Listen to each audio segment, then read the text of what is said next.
Welcome, everyone, to this June Public Speakers Association Virtual Summit. It's good to have everyone here. I'm really excited about our speaker lineup. We have a lot of great speakers. So up next, we have Ernesto Verdugo, sorry. And he is the 247th most traveled person globally. He brings a wealth of diverse experiences from roles in Renaissance Cruises and KLM Dutch Royal Airlines. To his current role as a sought-after speaker and trainer.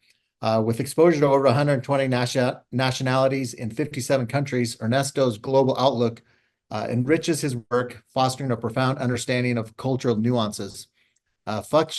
Functioning as a change catalyst, Ernesto sparks rapid and effective transformational shifts. His engaging speaking style prompts audiences to challenge norms and adopt fresh perspectives, driving them towards action. With a knack for identifying emerging trends, Ernesto empowers individuals and organizations to navigate the ever-evolving landscape. Leveraging over 2 decades of experience, Ernesto's methodology focuses on changing belief systems to instigate lasting change, evident in his multifaceted pursuits from coaching baseball to mastering the art of juggling. All right, Ernesto, it's all yours. Thank you, Brian, very much. Let me just share here my screen. And can you see my screen? Yep. Okay, perfect. All right. So, well, I didn't really know how to call this presentation. Either it is want to get hired as a speaker, here's what event planners are looking for, or I have another title, which is ever wonder why some speakers get hired again and again.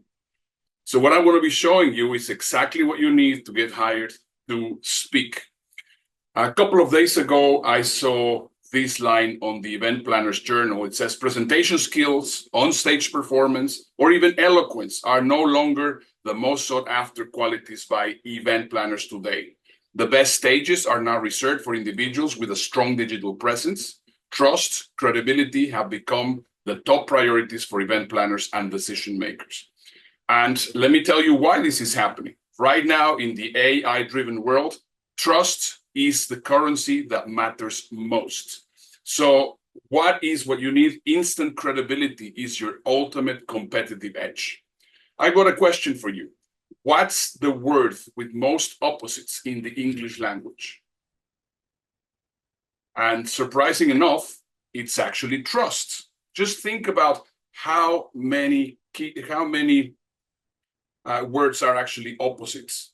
Distrust, mistrust, distrustfulness, dubiety, dubiousness, mistrustfulness, skepticism. There's no other word in the English language that has so many opposites like the word trust. So here's the challenge. When AI can dress amateurs in the robes of experts, like it is happening right now, how do you gauge who's genuinely skilled and who's merely a charlatan in disguise? In his best-selling book, The Speed of Trust, Stephen M. R. Covey says that the trust equation goes into, if trust is low, the speed of hiring is low and the cost is high. However, when the trust is high, the speed of hiring is high and the cost is low. One of the things that I want you to tell you before I go into all this information, because it's going to really blow your mind, I want to give you a little bit of a rundown of what I have done. So as Brian was mentioning, yes, I worked for KLM Royal Dutch Airlines in 1996. I've been speaking since 1997. There you see me with my first mentor, Dottie Walters, which was basically the person that completely got me into speaking. She's the author. She's not with us anymore. She wrote the book Speak and Grow Rich. She taught me in those days, in the 90s, that actually I needed a demo reel and I needed a 1-page, and I was actually sending all these different videos and my demo page and whatever. And right now, I mean, it's been already over 30 something years that I have been doing this. I have shared the stage with a number of top-notch speakers. I've spoken in 65 countries and organized events. And this is the important part. I've organized events in 12 countries. So I know exactly what it requires to actually get speakers to get hired. So let me just give you a quick important disclaimer.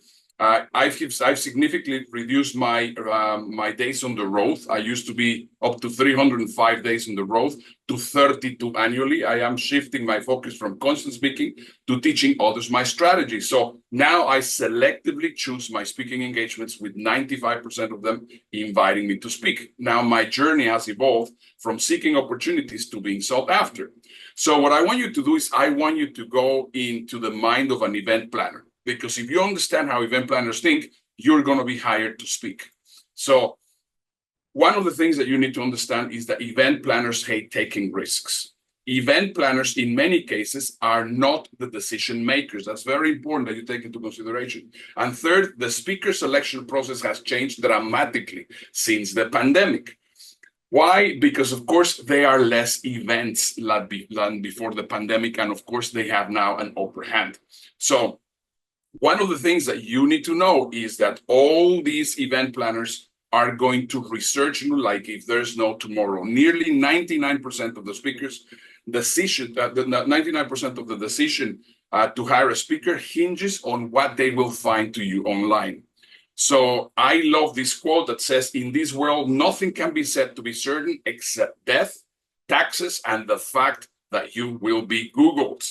So getting gigs as a speaker isn't just about how well you perform on stage. It is about safeguarding their reputation.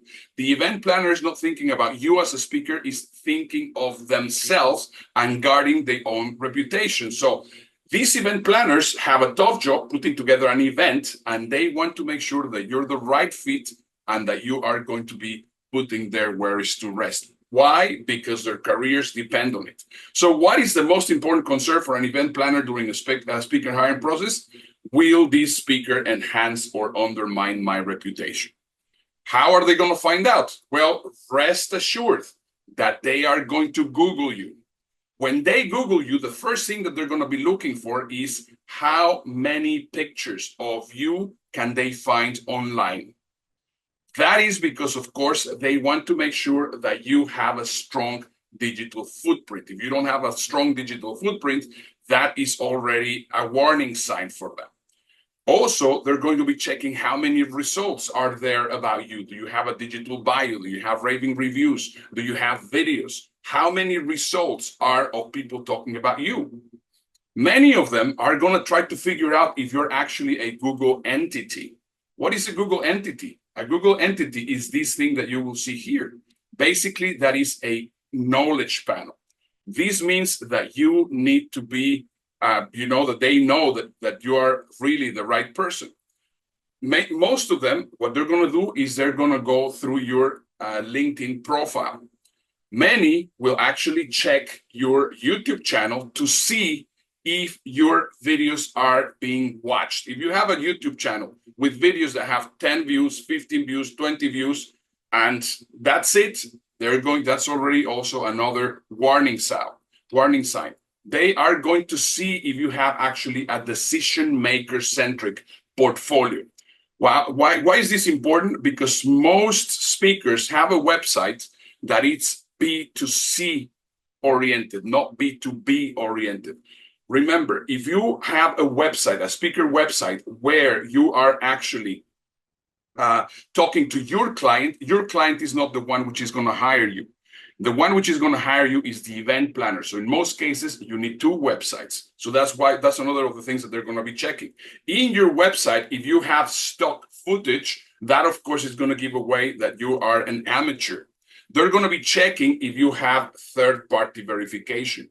Is there any magazine, any news, any outlet, basically, that is actually verifying that you're the right person? So basically, what they are looking for, it's overwhelming evidence, not substance, that you are or you could be a headliner. In reality, the easier you make it for an event planner to sell you to the decision makers, the more successful you will be as a speaker.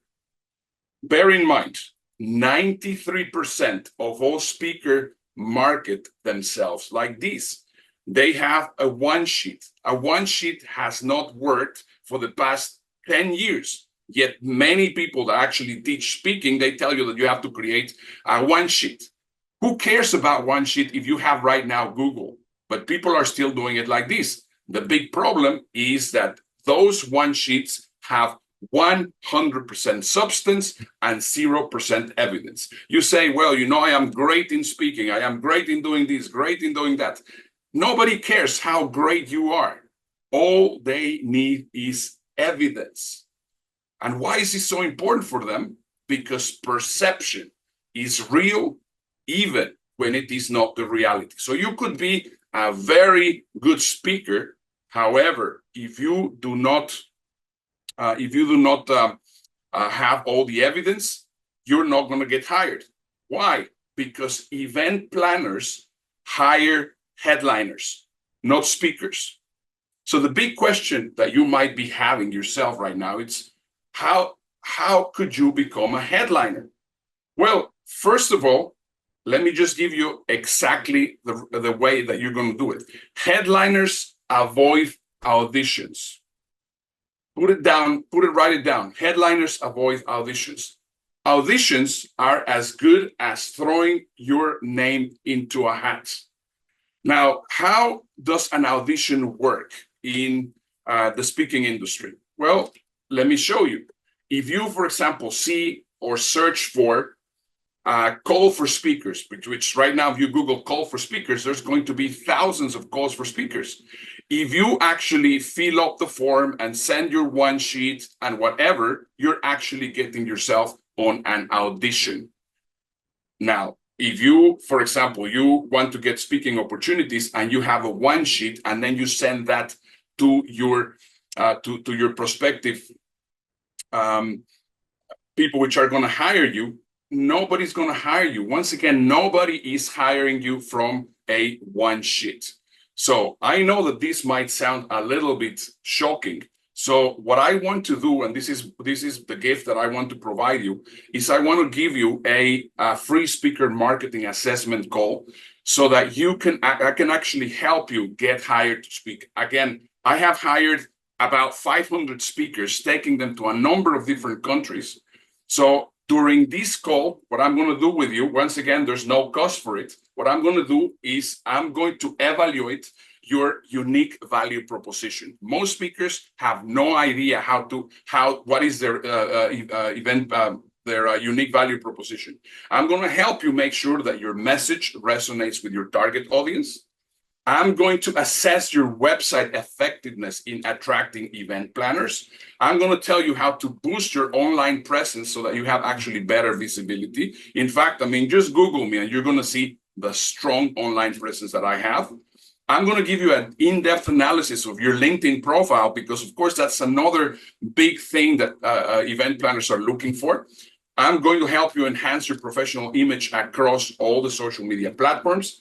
I'm going to help you identify the blind spots from an event planner's viewpoint. Now, I'm offering this because 20 minutes, in order for me to cover this, it's actually very little. So I'm just going to do it one-on-one. I am helping you getting that done. I'm going to help you improve in the areas to increase the appeal for event organizers. I'm going to help you with a personal marketing strategy, and I'm going to quadruple your chances of getting hired. Now, why am I doing this? Because I am looking for speakers. That's why. So if I actually get to talk to more speakers, then it will be great because I can actually see if I can actually get some of those speakers. Now, this is 100% for free. The only problem is I am fully booked for the next 2 weeks. I am right now really going all over the place doing several presentations. So my agenda is completely full until the beginning of July. So if you would like me to help you, please go to bettercallernie.com and make an appointment with me. You're not going to find any spots. My agenda is completely full until the beginning of July. Make an appointment because it's going to start getting even fuller. And I tell you, those 40 minutes that we're going to be spending together are going to change your speaking career. And with that, I'm telling you, Brian, I am ready with my presentation. I hope that you guys are excited, and I will be very glad to help you. Once again, just go to bettercallernie.com, make an appointment with me in a couple of weeks, and then we will have a conversation, and I will help you. I will help you with your speaking. Yeah.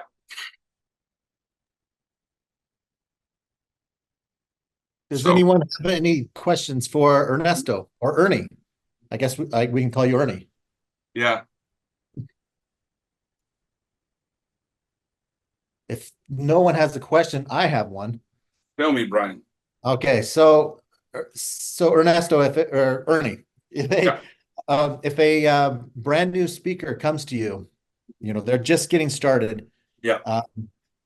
How long should they expect or to take to like build the evidence that you're talking about to Well, start being pursued as a speaker? Well, it depends. It really depends. What happens is that there's some speakers that really have no evidence. So one of the things that we need to do is we have to manufacture that evidence. Now, manufacturing, that doesn't mean that we're going to lie and we're going to say things that are not, because every person before they became a speaker, they have the evidence, but they have never put it together. So what we need to do is, you have to tell me what you have done in the past, what is the things that we can actually put there, so that you can become interesting in how you're going to be positioning yourself as a speaker. So, but the average could be between 6 to 8 months. That's more or less the average. If you're starting from scratch, that's more or less how long it's going to take you. All right. But that's with you and your coaching. Well, I mean, I can tell them. I mean, I can tell them exactly what it is. I mean, the truth is, there's stuff all over the place where you can figure it out, but you need to actually get the pointing, the pointing exactly on what to do. So, I mean, if they do it by themselves, they can do it, and I tell them exactly how to do it. I don't have any issues telling people, well, this is what it doesn't work. This is what you have to do. Question is, well, how do I do it? And that's what I actually help people on. But even if they don't work with me, just by simply having this conversation with me and me pointing out what are the things that they can improve on, they're definitely going to be getting a ton of value. All right, very good.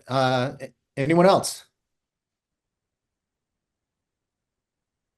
Does what you're talking about apply to like virtual speaking?